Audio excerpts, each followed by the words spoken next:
محترم ناظرین، السلام علیکم ورحمۃ اللہ وبرکاتہ۔ غربت سے تنگ آ کر بچوں کو مارنے لگا، پھر سوچا مارنے سے اچھا ہے بچے بیچ دوں۔ بھرے بازار کھڑا ہو کر بچوں کی بولیاں لگانے لگا۔ ہر آتا جاتا مجھے حیرت سے دیکھ رہا تھا۔ پھر ایک آدمی نے میرے تینوں بچے خرید لیے۔ میں پیسے لے کے گھر آ گیا اور ان پیسوں سے کاروبار شروع کیا، لیکن بچے یاد آتے تھے۔ میں راتوں رات امیر ہو گیا اور اس شخص کے پاس واپس بچے لینے گیا تو اپنے بچوں کی حالت دیکھ کر روتا ہوا ان سے لپٹ گیا، لیکن میرے بچوں نے مجھے۔ میں اپنے بڑے سے گھر کی اسٹڈی روم میں بیٹھا ہوا تھا۔ ابھی کچھ دیر پہلے ہی میں اپنی تمام میٹنگز مکمل کر چکا تھا۔ اب میرا ارادہ کچھ دیر آرام کرنے کا تھا، لیکن کہتے ہیں نا، جو لوگ دوسروں کی زندگیوں میں زہر گھولتے ہیں، اللہ تعالیٰ ان کی زندگی میں کبھی سکون نہیں دیتا۔ میرے ساتھ بھی کچھ ایسے ہی معاملات تھے۔ ابھی میں اپنے کمرے میں آیا ہی تھا جب اچانک میری آنکھوں کے سامنے میرے معصوم بچوں کا چہرہ لہرایا تھا۔ میرا دل یکدم سے تیزی سے دھڑکنے لگا۔ نہ جانے کیوں ایک لمحے کے لیے ایسا لگا جیسے کچھ گم شدہ سا ہے۔ چند لمحے میں کمرے کے وسط میں ہی کھڑا رہا تھا اور پھر ہمت کر کے باتھ روم چلا گیا۔ منہ پر پانی مارا تو آنکھیں لمحے میں نم ہو گئی تھیں۔ کافی دیر تک میں بیسن میں جھکا ہی رہا تھا اور پھر خاموشی سے باہر آ گیا تھا، لیکن دل اتنا اچاٹ ہو رہا تھا کہ نہ جانے کیوں مجھے اب بے چینی سی ہونا شروع ہو گئی تھی، اور اس بے چینی کا نام میرے پاس موجود ہی نہ تھا۔ میں کچھ سوچ کر واش روم میں دوبارہ گیا۔ اللہ تعالیٰ کا نام لے کر میں نے وضو بنایا اور باہر آ کر 2 رکعت حاجت کی نماز ادا کی تھی۔ بارگاہ الہی میں ہاتھ بلند کیے میں چند لمحے بالکل خاموش رہا تھا، پھر خالی ہاتھ اللہ تعالیٰ کی بارگاہ میں پھیلے ہوئے تھے، مگر زبان پر ایک لفظ نہ تھا۔ میں چاہتا تھا کہ میں اپنے اللہ تعالیٰ سے بہت کچھ مانگوں، ان کے سامنے روؤں، گڑ گڑاؤں، اپنی ہر خطا کی معافی مانگوں، لیکن کہتے ہیں نا، جب آپ کا اللہ آپ سے ناراض ہو تو وہ دعا مانگنے کی صلاحیت بھی آپ سے چھین لیتا ہے۔ کافی دیر تک میں خاموشی سے جائے نماز پر بیٹھا رہا تھا اور پھر اٹھ گیا تھا۔ دل بھاری ہو رہا تھا، سکون تو جیسے غارت ہو گیا تھا۔ میں اپنے کمرے سے نکل کر بڑے سے سبزہ میں آ گیا تھا۔ ارادہ اب کچھ دیر واک کرنے کا تھا، مگر دل کسی کی بھی قیمت پر سکون میں نہیں آ رہا تھا۔ تھک ہار کر میں بینچ پر بیٹھ گیا۔ آنکھوں کے سامنے ماضی کے وہ پل یکدم سے لہرانا شروع ہو گئے تھے جنہیں میں سوچنا بھی نہیں چاہتا تھا۔ 5 سال پہلے صبح سے ہی میرے گھر میں ایک عجیب سی ویرانی پھیلی ہوئی تھی۔ بیوی کی حالت کچھ ٹھیک نہ تھی، وہ کافی بیمار تھی اور اس کی بیماری نہ جانے کیوں مجھے خطرے کی علامت محسوس ہو رہی تھی۔ کئی بار میں نے اس سے کہا کہ تم اپنے میکے چلی جاؤ، وہاں جا کر اپنے بھائیوں سے کہو کہ تمہارا علاج کروا دیں، مگر وہ خاموش ہو جاتی اور بس اتنا کہتی کہ میرے بعد میرے بچوں کا خیال رکھنا، میں رہوں یا نہ رہوں، تم باپ کا ہر فرض نبھانا۔ اس کی بات سن کر میں نے کئی بار اسے ڈانٹا بھی تھا کہ کیا بیہودہ باتیں کر رہی ہو، خدا تمہارا سایہ ہم سب پر سلامت رکھے، یہ معمولی سی بیماری تمہارا کچھ بھی نہیں بگاڑ سکتی۔ مگر کہتے ہیں نا، کچھ معمولی سی چیزیں ہی آپ کے لیے ناسور بن جاتی ہیں۔ ایک معمولی سا پھوڑا اس کو موت کے دہانے پر لے آیا تھا۔ وقت گزرا تھا اور دوپہر کی روشنی جیسے ہی میرے آنگن میں پھیلی تھی، میری بیوی نے کلمہ طیبہ بلند آواز میں پڑھا تھا۔ میرے 3 بچے اس کے گرد ہی بیٹھے ہوئے تھے۔ اتفاقی طور پر میں بھی گھر ہی تھا، اپنے معصوم بچوں کے لیے کھانا تیار کر رہا تھا۔ اس کا بلند آواز میں کلمہ پڑھنا مجھے چونکا چکا تھا، چونکہ میں فوراً سے کمرے میں بھاگا چلا آیا، لیکن سامنے کا منظر دیکھ میں دیوانہ وار اس کی طرف بھاگا تھا۔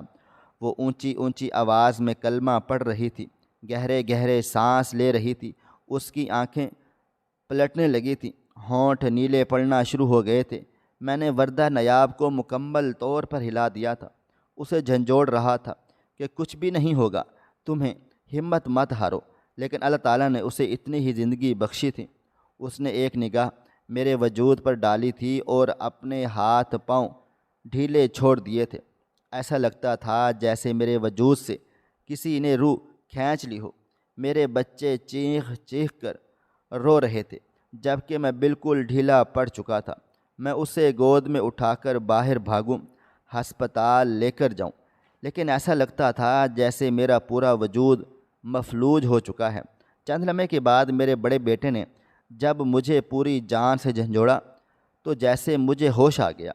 میں نے ایک نگاہ اس کے وجود پر ڈالی تھی اور پھر اس کی ماں کو دیکھ فوراً ہی دیوانہ وار لیے باہر کو بھاگا تھا، لیکن قریبی کلینک پر پہنچتے ہی ڈاکٹر صاحب نے نشاندہی کر دی تھی کہ آپ کی زوجہ اب اس دنیا میں نہیں رہی۔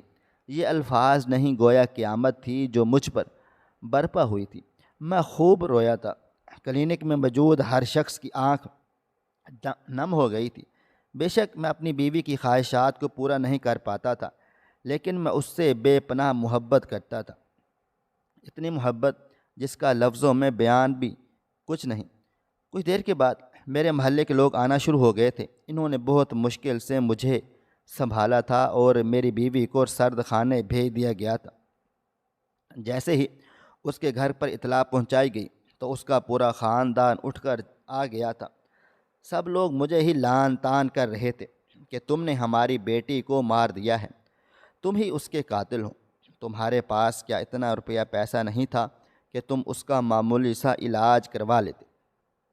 مگر میں کیا کہتا، ہمارے گھر میں فاقے ہوتے تھے، کھانے کے لیے اتنا نہیں ہوتا تھا کہ چھوٹے بیٹے کا پیٹ بھر سکوں، اور اس مشکل وقت میں بھلا میں کیسے اس کا علاج کروا لیتا؟ میں نے کسی کی بات کا کوئی جواب نہیں دیا تھا۔ اس کے میکے والوں نے ہی تدفین کا تمام خرچہ اٹھایا تھا۔ جس وقت اس کا جنازہ میں اپنے کندھوں پر اٹھا رہا تھا، ایسا لگتا تھا جیسے میرا دل سینے سے باہر کو آ جائے گا۔ آنکھیں بار بار نم ہو رہی تھیں، پوری دنیا چکراتی ہوئی نظر آ رہی تھی۔ اس کا جنازہ کندھے پر لیے میں یکدم لڑکھڑا سا گیا تھا۔ تب اچانک پیچھے سے مجھے دھکا لگا تھا اور میں کندھا چھوڑ چکا تھا۔ قبرستان پہنچنے تک میں نے دوبارہ اسے کندھا نہیں دے پایا تھا۔ مجھ میں ہمت ہی نہیں تھی کہ میں دوبارہ اسے کندھا دے سکوں۔ جس عورت کے ساتھ میں نے ساری زندگی نبھانے کا وعدہ کیا تھا، اس عورت کو میں کیسے کندھا دے سکتا تھا؟ اسے کیسے اپنے کندھے پر قبرستان لے جاتا؟ اس کے بھائی خوب روئے تھے، مگر مجھے ان سب کے آنسو مگر مچھ کے آنسو لگ رہے تھے۔ جب ہمیں ان کی اشد ضرورت تھی، جب ہمیں روپیہ پیسہ چاہیے تھا، اس وقت کوئی بھی نہیں تھا۔ سب نے انکار کر دیا تھا کہ ہم کچھ نہیں کر سکتے، اور خاص کر میری بیوی کا کہنا کہ میں اپنے بھائیوں کے پاس نہیں جاؤں گی۔ اس بات کے پیچھے موجودہ سچ کو کچھ عرصے کے بعد ہی میرے سامنے آ گیا تھا۔ وہ جب بھی اپنے بھائیوں کے پاس پیسے مانگنے کے لیے جاتی تھی، وہ صاف صاف کہتے تھے کہ اپنے شوہر اور بچوں کو چھوڑ دو، ہمارے پاس آ جاؤ، ہم تمہاری دوسری شادی کروائیں گے، تمہیں ایک خوشحال زندگی دیں گے۔ جبکہ میری بیوی کا کہنا تھا کہ میں اپنے بچوں اور شوہر کے ساتھ خوش ہوں، اور اس کی بس ایک یہی نادانی اسے مجھ سے دور لے کر گئی تھی۔ اس کے بغیر پہلی رات میرے لیے قیامت کے جیسی تھی۔ دل پھٹ رہا تھا، تنہائی مجھے کاٹ رہی تھی، مگر میں نے برداشت کیا تھا۔ 2 دن تک محلے کے لوگوں نے میرے گھر کھانا بھیج دیا تھا، جس کی بدولت ہمارا گزارا ہو گیا تھا۔ لیکن 2 دن کے بعد سب کچھ جیسے تباہ و برباد سا ہو گیا تھا۔ کھانا آنا بند ہو چکا تھا، گھر میں راشن کا ایک ٹکڑا بھی نہیں تھا۔ میں اپنے چھوٹے چھوٹے بچوں کے ساتھ کام کے لیے نکل گیا تھا۔ میں نے سوچ لیا تھا کہ میں مزدوری کر لوں گا، کچھ بھی کر کے اپنے بچوں کا پیٹ پالوں گا۔ میری بیوی نے کہا تھا کہ میرے جانے کے بعد اپنے بچوں کا فرض نبھانا، ان کو بڑا کرنا، ان کو اعلیٰ تعلیم دینا۔ ہاں، میں اعلیٰ تعلیم نہیں دے سکتا تھا، لیکن ان کا پیٹ بھر سکتا تھا۔ اس بات کا مجھے خود پر یقین تھا، اور یہی یقین میرا مٹی میں مل گیا تھا۔ میں پہلی دکان پر جا کر جب ہاتھ پھیلانے لگا تو انہوں نے مجھے دھتکار دیا، یہ کہتے ہوئے کہ تم بیوی کے قاتل ہو، ہم تمہیں اپنی چوکھٹ پر بھی کھڑا ہونے نہیں دیں گے۔ یہ الفاظ میرے لیے عذاب کی مانند تھے۔ میں اپنے بچوں کو لے کر آگے کی طرف بڑھ گیا تھا۔ پورے محلے نے ہی مجھ سے تعلق توڑ لیا تھا، اور یہ بھی میرے سسرال والوں کی بدولت ہی ہوا تھا۔ ان کا اب تک یہی ماننا تھا کہ میں ہی اپنی بیوی کا قاتل ہوں، مگر ایسا کچھ بھی نہیں تھا۔ یہ سب جھوٹ تھا، اور اس جھوٹ کو میں کسی کے سامنے بیان بھی نہیں کرنا چاہتا تھا، کیونکہ میں جس طرح کے جذبات اپنی بیوی کے لیے رکھتا تھا میں بھلا کیوں کسی کو بتاتا، اور میری یہی انا میرا سکھ چین چھین چکی تھی۔ میں نے ارادہ باندھ لیا تھا کہ میں اب دوسرے علاقے میں جا کر کام تلاش کروں گا، لیکن دوسرا تیسرا جس جس جگہ کو میں جانتا تھا، پہچانتا تھا، ہر جگہ یہی بات پھیلا دی گئی تھی کہ میں قاتل ہوں۔ مجھے کوئی بھی کام نہیں دے رہا تھا۔ سب نے ایک ہی بات کہی تھی کہ تم ایک خونی ہو، ہماری چوکھٹ تمہارے وجود سے گندی ہو رہی ہے، دفع ہو جاؤ یہاں سے۔ میں تھک ہار چکا تھا، لوگوں کے آگے ہاتھ پھیلا پھیلا کر بھی اب میری بس ہو گئی تھی۔ میں نے ارادہ باندھ لیا تھا کہ میں دوسرے شہر کو چلا جاؤں گا، لیکن دوسرے شہر جانے کے لیے بھی تو پیسے درکار تھے، اور میرے پاس اتنے پیسے نہیں تھے کہ میں اپنی سب سے چھوٹی اولاد جو محض 4 سال کی تھی اس کا پیٹ بھر سکوں۔ وقت دھیمی رفتار سے گزرتا چلا جا رہا تھا۔ رات بھر میں اسی طرح سڑکوں پر گھومتا رہا تھا، لوگوں کے آگے ہاتھ پھیلا کر کام مانگتا رہا تھا، لیکن ہر شخص نے مجھے دھتکار دیا تھا، اور پھر رات کی تنہائی نے مجھے وہ کرنے پر مجبور کیا تھا جس کا میں نے کبھی تصور بھی نہیں کیا تھا۔ میں بھیک مانگنے لگا تھا، لوگوں کے سامنے روٹی کی بھیک مانگ رہا تھا، مگر میری مدد نہیں کی گئی تھی۔ میں ان لوگوں کے آگے رویا تک تھا، میرے چھوٹے چھوٹے بچے ہیں، وہ بھوک سے بلک رہے ہیں، خدا کے لیے رحم کرو، ترس کھاؤ۔ لیکن لوگوں کی آنکھوں میں شفافیت اتر آئی تھی۔ بنا سچ جانے ایک اندھے پر یقین کر بیٹھے تھے، اور یہ بات حقیقت ہے کہ انسان سچ بعد میں معلوم کرتا ہے اور سنی سنائی باتوں پر پہلے یقین کرتا ہے۔ وہ رات بھی میرے لیے بہت عجیب و غریب سی تھی۔ میرے بچے بھوک سے رو رو کے سو گئے تھے۔ میں بالکل خاموشی سے برآمدے میں بیٹھا ہوا تھا۔ میرے کانوں میں میری بیوی کی ایک ہی آواز گونج رہی تھی، میرے بچوں کا خیال رکھنا، میرے جانے کے بعد ایک باپ کا فرض نبھانا۔ لیکن میں اب مجبور ہو چکا تھا، میں اب لاچار تھا، میں اب باپ کا فرض نہیں نبھا سکتا تھا، کیونکہ میں اب اپنی اولاد کو اپنی آنکھوں کے سامنے بھوک سے تڑپتا ہوا نہیں دیکھ سکتا تھا۔ میں اپنے بچے کا سر تکیے پر رکھ کر اپنی جگہ سے کھڑا ہوا تھا۔ ایک بڑے سے کاٹن کو نکال کر میں نے اس کا سائیڈ والا حصہ پھاڑا تھا، اور ایک مارکر سے اس پر بڑے بڑے حروف میں لکھا تھا، بچے برائے فروخت۔ یہ الفاظ لکھتے ہوئے میرے ہاتھ کپ کپا رہے تھے، اور وردہ نیاب کا چہرہ میری آنکھوں کے سامنے آ رہا تھا، لیکن میں بہت بے بس تھا، بے حس ہو گیا تھا، اتنا کہ میں لفظوں میں بیان نہیں کر سکتا۔ اس بینر کو میں نے ایک طرف کو رکھ دیا تھا۔ اب مجھے صبح کا انتظار تھا۔ وقت دھیمی رفتار سے گزرتا جا رہا تھا۔ اگلی صبح کا سورج پوری آب و تاب سے چمکا تھا۔ دھوپ کی کرنیں جیسے ہی چھن کر میرے برآمدے میں چلی آئی، میری آنکھ کھل گئی۔ میرے بچے بھی جاگ چکے تھے اور مجھ سے کھانا مانگ رہے تھے۔ میں نے تینوں کی جانب ایک ایک نگاہ ڈالی تھی، اور سر اسبات میں ہلاتے ہوئے بولا تھا، ہاں ہاں میں کھانا دوں گا، لیکن پہلے جاؤ اپنے عید والے جوڑے پہن کر آؤ جو تمہارے ماموں دے کر گئے تھے۔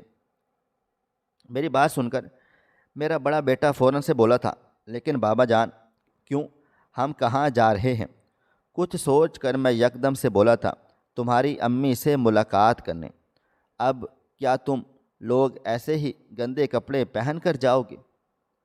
اگر وہ تمہیں اتنے گندے کپڑوں میں دیکھے گی تو ناراض ہو جائے گی۔ جاؤ شاباش، کپڑے تبدیل کرو۔ میری بات سن کر میرے تینوں بیٹے ہی اچھل پڑے تھے اور ایک دوسرے کا ہاتھ تھامے کمرے میں چلے گئے تھے۔ میں زمین پر سجدے کی حالت میں چلا گیا تھا اور پھر سسک سسک کر خوب رویا تھا۔ میرا دل چاہ رہا تھا میں اپنے رب سے فریاد کروں، یا اللہ تو میری مدد کر دے، میں اپنے بچوں کو بیچنا نہیں چاہتا۔ لیکن آج پہلی بار میری زبان ہلنے سے انکاری تھی۔ میں رب سے فریاد کرنا چاہتا تھا، لیکن ایسا لگتا تھا جیسے میرے منہ پر کفر ڈال دیا گیا ہو۔ کچھ دیر کے بعد میرے بچے تیار ہو کر باہر آ گئے تھے۔ ان کے قدموں کی آہٹ پہچان کر میں فوراً سے بیٹھ گیا تھا، اپنا چہرہ سختی سے صاف کیا تھا اور ان تینوں کو لیے بڑے بازار کی طرف روانہ ہو گیا تھا۔ یہ سب کرتے ہوئے میرا دل بہت اداس ہو رہا تھا، آنکھوں میں بار بار نمی آ رہی تھی، مگر میرے ہاتھ میں اب کچھ بھی نہیں تھا، سب کچھ ریت کی مانند پھسل چکا تھا۔ ایک مختصر مسافر طے کر کے میں ایک بڑے سے بازار میں پہنچ چکا تھا۔ ایک چھاؤں والی جگہ ڈھونڈ کر میں اپنے تینوں بچوں کے ساتھ وہاں بیٹھ گیا۔ میرا درمیانی بیٹا مجھے دیکھتے ہوئے بولا تھا، بابا جان، ہم یہاں بھلا کیوں بیٹھ گئے ہیں؟ ہم تو امی سے ملاقات کرنے جا رہے تھے۔ میں اس کو دیکھتے ہوئے بولا تھا، ابھی تھوڑی دیر میں کوئی آئے گا، مجھے پیسے دے گا اور پھر تم تینوں کو اپنے ساتھ لے جائے گا۔ وہ تم لوگوں کو تمہاری ماں سے ہی ملوائے گا، بس تم انہیں تنگ مت کرنا۔ میری بات سن کر میرا بڑا بیٹا مجھے اجنبی نگاہوں سے دیکھتے ہوئے بولا تھا، ایسا تو کہیں بھی نہیں ہوتا بابا جان، امی مر چکی ہیں، ہم ان سے قبرستان ملاقات کرنے جائیں گے، یہ آپ کیا کہہ رہے ہیں؟ اس کی بات سن کر میرا دل کانپ اٹھا تھا۔ وہ 4 یا 5 سال کا نہیں بلکہ 8 سال کا ایک سمجھدار بچہ تھا، اور جس حالات میں وہ پلا بڑھا تھا، کم عمری میں ہی سنجیدگی اس کے وجود میں رچ بس سی گئی تھی۔ فی الحال میں نے کسی بھی بات کا جواب نہیں دیا تھا اور اپنے بچوں کو لائن سے بٹھا کر میں اپنی جگہ پر کھڑا ہو گیا تھا اور اس بینر کو اپنے ہاتھ میں پکڑ لیا تھا۔ دل ہولے ہولے لرز رہا تھا۔ لوگ مجھے حیران نگاہوں سے دیکھ رہے تھے، کوئی گالیاں دے رہا تھا تو کوئی رحم بھری نگاہوں سے دیکھے چلے جا رہا تھا، جبکہ میں بالکل خاموشی سے سر جھکائے ہوئے کھڑا تھا۔ دل کی رفتار مدھم تھی، مگر ایک آس تھی، امید تھی کہ کچھ تو حاصل ہوگا، یا پھر کوئی نوکری دے دے گا، یا پھر میرے بچوں کو لے کر چلا جائے گا۔ لیکن کہتے ہیں نا، آج کی دنیا میں انسانیت مر چکی ہے، اور ایسا ہی ہوا تھا۔ شام کے سائے چاروں جانب پھیل چکے تھے۔ بہت مشکل سے میرے بچوں نے ریڑھیوں پر جا جا کر کھانا مانگ کر کھا لیا تھا۔ میں نے ایک لقمہ بھی حلق سے نہیں اتارا تھا۔ میں بالکل بھوکھا ننگا تھا، مگر مجھے بالکل بھی پرواہ نہ تھی۔ وقت اور گزرا تھا اور کچھ دیر کے بعد ایک آدمی چلتا ہوا میرے پاس آیا۔ اس نے پینٹ کوٹ پہنا ہوا تھا، چہرہ کافی سنجیدہ تھا، اور وہ مجھے دیکھتے ہوئے بولا تھا، تینوں کو بیچو گے؟ اس کی بات سن کر ایک لمحے کے لیے میرے وجود میں کرنٹ دوڑ گیا تھا۔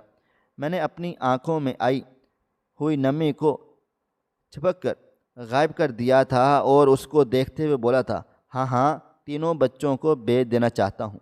تب وہ ایک اور سوال کر بیٹھا تھا، ایک بچے کا کتنا پیسہ لوگے؟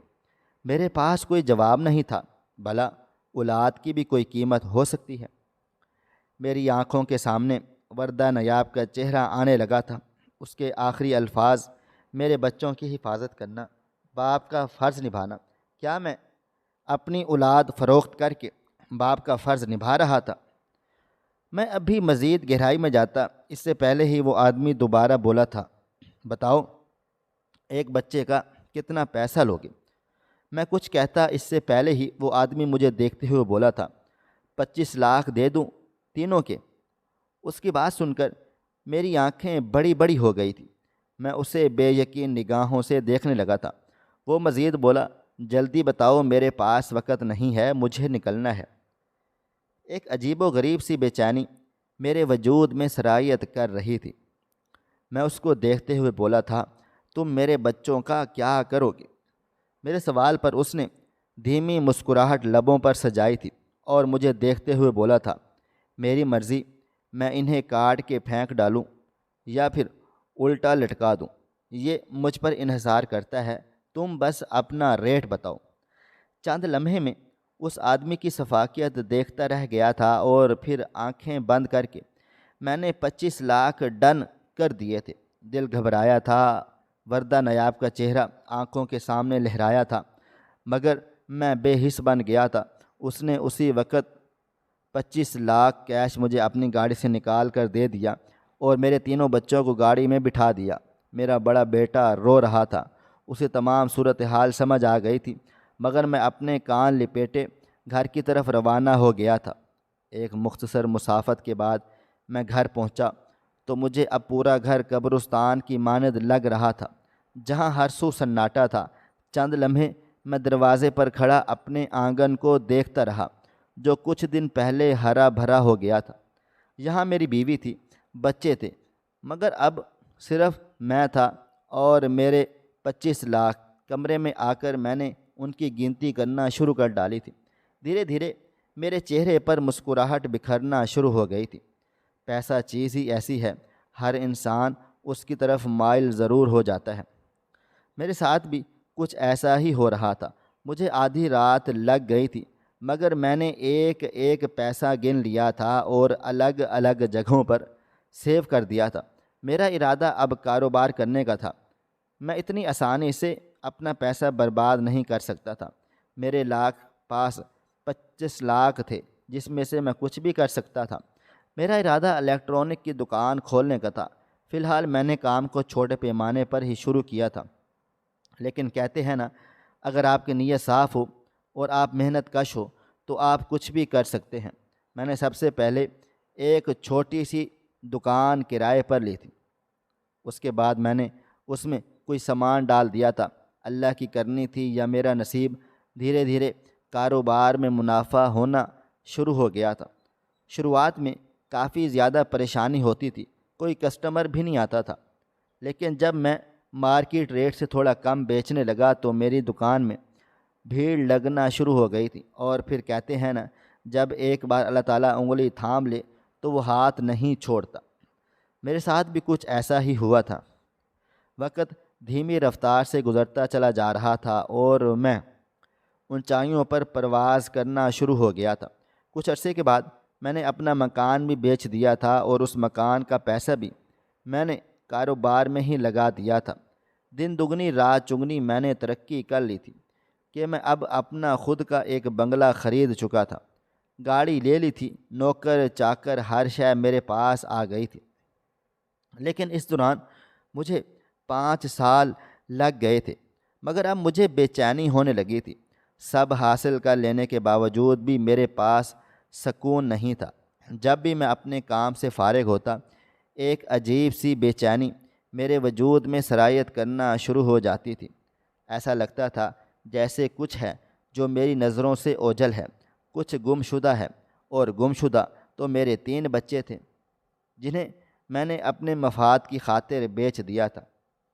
لیکن میں تھک چکا تھا، نہ میں انہیں روٹی دے پا رہا تھا، نہ اچھی زندگی اور نہ ہی سکون۔ مگر مجھے یہ بھی معلوم نہیں تھا کہ جن لوگوں کو میں نے اپنے بچے فروخت کیے تھے، وہ لوگ میری اولاد کے ساتھ کیسا سلوک کر رہے ہوں گے۔ جس روز اس آدمی نے مجھے 25 لاکھ روپے دیے تھے، اس 25 لاکھ میں ایک گھر کا ایڈریس بھی تھا۔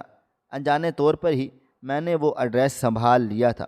کافی دیر تک میں بینچ پر ہی بیٹھا اس معاملے کے بارے میں سوچتا رہا تھا، اور پھر کچھ سوچ سمجھ کر میں نے اپنے وکیل کو فون کر دیا تھا۔ پہلی ہی بیل پر اس نے کال ریسیو کر لی تھی۔ میں نے فوراً اسے اپنے گھر مدعو کر لیا تھا تاکہ میں سکون سے بات چیت کر سکوں۔ میں اپنی اولاد واپس چاہتا تھا اور اس کے لیے مجھے تھوڑی بہت جد و جہد لازمی کرنی تھی۔ وقت دھیمی رفتار سے گزرتا جا رہا تھا۔ شام کے وقت میرا وکیل آ چکا تھا۔ سلام دعا کے بعد میں نے جھجکتے ہوئے اپنا تمام مدعا اس کے سامنے بیان کیا تو وہ مجھے پھٹی پھٹی نگاہوں سے دیکھتے ہوئے بولا تھا، آپ مذاق کر رہے ہیں، ایسا نہیں ہو سکتا۔ آپ اتنی محبت کرنے والے انسان ہو کر ایسا کیسے کر سکتے ہیں؟ اگر آپ کے پاس پیسوں کی تنگی تھی، آپ اپنے بچوں کو کام پر لگا دیتے، خود مزدوری کرتے، لیکن آپ نے اپنی ہی اولاد فروخت کر لی۔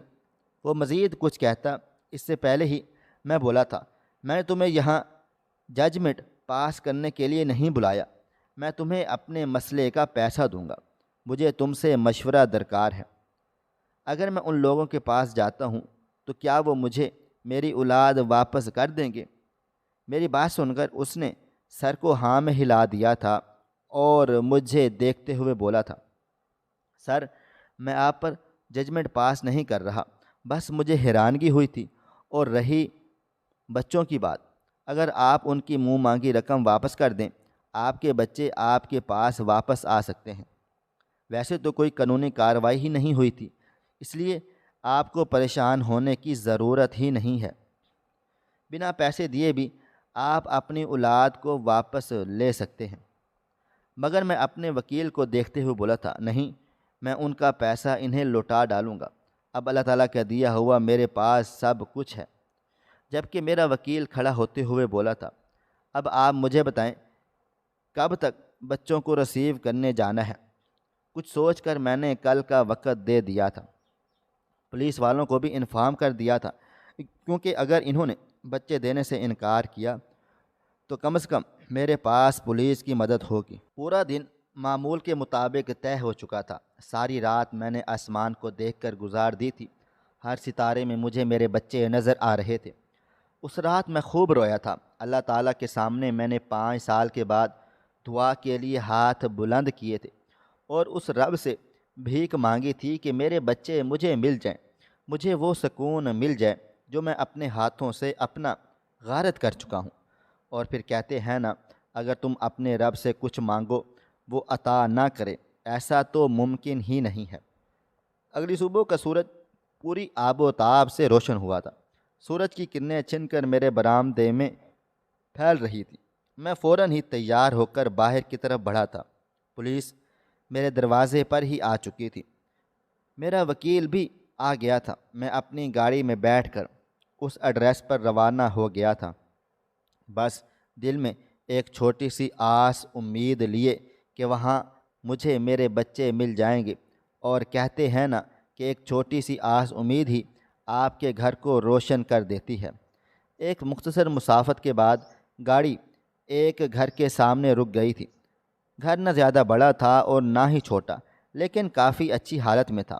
میں دھڑکتے دل کے ساتھ نیچے اترا تو پولیس انسپکٹر نے ہی دروازے پر دستک دی تھی۔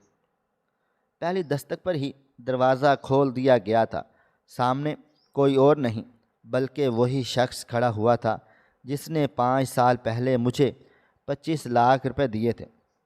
وہ پولیس والوں سے بات کرنے لگا تھا اور چند لمحے کے بعد اس کے چہرے پر مسکراہٹ بکھر گئی تھی۔ اچانک ہی وہ اپنے گھر سے باہر آ گیا تھا اور مجھے دیکھتے ہوئے بولا تھا، مجھے امید تھی کہ تم ضرور آؤ گے اور میری امید ٹوٹی نہیں۔ آ جاؤ، تمہارے بچے اوپر ہیں۔ یہ کہتے ہی وہ مجھے گھر میں لے آیا تھا، جبکہ میں حیران ہو رہا تھا، یہ انسان میرے ساتھ اتنے اچھے طریقے سے برتاؤ کیوں کر رہا ہے۔ میں قدم بقدم چلتا ہوا گھر کے اندر داخل ہوا تھا۔ میرا ایک ایک قدم منو من بھاری ہو رہا تھا۔ وہ مجھے کمرے میں ایک لے آیا تھا۔ کمرے کا دروازہ کھولا تو سامنے کا منظر دیکھ میں اپنی جگہ پر سن ہو گیا تھا۔ میرے تینوں بچوں کے ہاتھوں میں کتابیں تھیں اور وہ زمین پر بیٹھے پڑھ لکھ رہے تھے۔ مجھے دیکھتے ہی میرے بڑے بیٹے کی سانس تک رک گئی تھی۔ مجھے معلوم تھا کہ ان کا رد عمل 5 سال کے بعد مجھے دیکھ کر یہی ہوگا۔ میں بے اختیار ان کی طرف بڑھا تھا اور روتے ہوئے ان تینوں کو اپنے سینے میں بھینچ لیا تھا۔ ایسا لگتا تھا جیسے کسی نے میرے دل پر ٹھنڈی ہوا ڈالی ہو۔ آنکھوں سے بے تحاشا آنسو بہے چلے جا رہے تھے۔ اچانک ہی تینوں بچوں نے مجھے دور دھکیل دیا تھا۔ میرا چھوٹا بیٹا تو مجھے پہچان بھی نہیں کر پایا تھا، جبکہ میرے دونوں بیٹوں نے مجھے دیکھتے ہی غصے سے کہا تھا، کیوں چلے آئے ہیں اب ہماری زندگی میں؟ ہم خوش ہیں، جائیں آپ یہاں سے اور خوش رہیں۔ ہمیں فروخت کیا تھا نا آپ نے، کیا لینے کے لیے آئے ہوئے ہیں؟ جبکہ میں روتے ہوئے ان کے آگے ہاتھ جوڑ گیا تھا۔ بہت مشکل سے میں نے ان تینوں کو راضی کر لیا تھا۔ وہ مجھ سے نفرت کرتے تھے اور نفرت اس حد تک کرتے تھے کہ میری شکل تک دیکھنا بھی گوارا نہیں کرتے تھے۔ ان تینوں کو گاڑی میں بٹھا دینے کے بعد میں جب اس آدمی کی طرف مڑا تھا جو مجھے دیکھتے ہوئے بولا تھا، بہت خوشی ہوئی تمہیں اتنا کامیاب دیکھ کر، میرا منصوبہ مکمل ٹھہرا۔ میں نے حیران ہو کر اس کی طرف دیکھا تھا۔ میں کچھ بھی کہتا اس سے پہلے ہی وہ خود بولا تھا، برا نہیں ماننا لیکن یہ حقیقت ہے، میں تمہاری بیوی سے بہت محبت کرتا تھا، اور وہ محبت چند دن یا کچھ گھنٹوں کی نہیں، بلکہ میری نہ سمجھی کی محبت تھی، میرے بچپن کی۔ اللہ تعالیٰ نے مجھے سب کچھ دیا، روپیہ، پیسہ، عزت، شہرت، مگر مجھے میری محبت عطا نہیں کی۔ میں جب بھی اس کے سامنے اپنی محبت کا اظہار کیا تو اس نے منع کر دیا تھا۔ اس کا کہنا تھا کہ وہ تم سے محبت کرتی ہے، اسے پیسہ نہیں چاہیے، اسے مخلصی چاہیے۔ وقت گزرا تھا اور مجھے معلوم ہو چکا تھا کہ اس کے حالات خراب ہیں۔ میں نے ایک بار پھر اس سے ملاقات کی تھی، تب اس نے کہا تھا کہ میرے بچوں کا مستقبل سنوار دینا، مجھے کچھ ہو جائے تو پھر محبت میں ہی میرے بچوں کا خیال رکھ لینا۔ اس کے انتقال کے بعد میں نے تم پر نظر رکھوانا شروع کر ڈالی تھی، اور جب مجھے یہ معلوم ہو گیا کہ تم اپنی اولاد کو بیچ رہے ہو، تب میں نے بہت چالاکی سے تم سے تمہارے بچے خرید لیے تھے۔ مجھے یہی لگا تھا کہ تم پیسے تباہ و برباد کر دو گے، مگر کہتے ہیں نا، جب انسان ٹھوکر کھا لیتا ہے تو اسے روپے کی اہمیت ہو جاتی ہے۔ تمہیں ہر چیز کے لیے مبارک ہو۔ میں نے اس آدمی کو بے اختیار گلے سے لگا لیا تھا۔ نہ جانے کیوں مجھے خوب رونا آ گیا تھا۔ میں نے اس کا بہت بہت شکریہ ادا کیا تھا کہ آج اگر تم میری مدد نہ کرتے تو میں اپنی اولاد کو کھو دیتا۔ جبکہ اس نے مجھے تھبکتے ہوئے کہا تھا، اپنی اولاد کا بہت خیال رکھنا، وہ بہت معصوم ہے۔ انہوں نے پل پل تمہیں یاد کیا ہے، اور اس بات کا اندازہ تو مجھے تھا۔ وقت گزرا تھا اور میں نے ان کو ایک ایسی زندگی دی تھی کہ لوگ ایسی زندگیوں کی خواہش رکھتے ہیں۔ میرا بڑا بیٹا چاہتا تھا کہ میں شادی کر لوں، لیکن وردہ نایاب کے بعد مجھے کوئی اچھا ہی نہیں لگا تھا۔ میں خوش ہوں اپنے تینوں بیٹوں کے ساتھ۔ خدا نے وردہ کو لے لینے کے بعد مجھے 3 بہترین بیٹوں سے نواز دیا ہے، جو میرا بزنس بھی سنبھال رہے ہیں اور مجھے بھی سنبھال رہے ہیں۔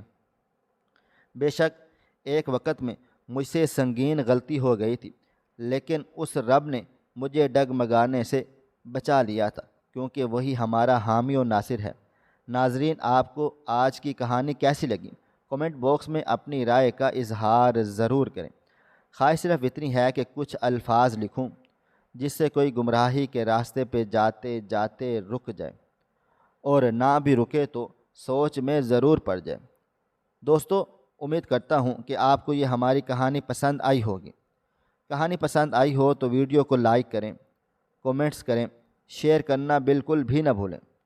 اور ہاں، اگر آپ لوگ اس چینل پر نئے ہیں تو اس چینل کو سبسکرائب ضرور کر لیں اور نوٹیفیکیشن کو ضرور دبا دیں، تاکہ آنے والی کہانی سب سے پہلے آپ کو مل سکے۔ ملتے ہیں کل ایک نئی اور دلچسپ کہانی کے ساتھ۔ تب تک اپنا ڈھیر سارا خیال رکھیے گا۔ اللہ حافظ۔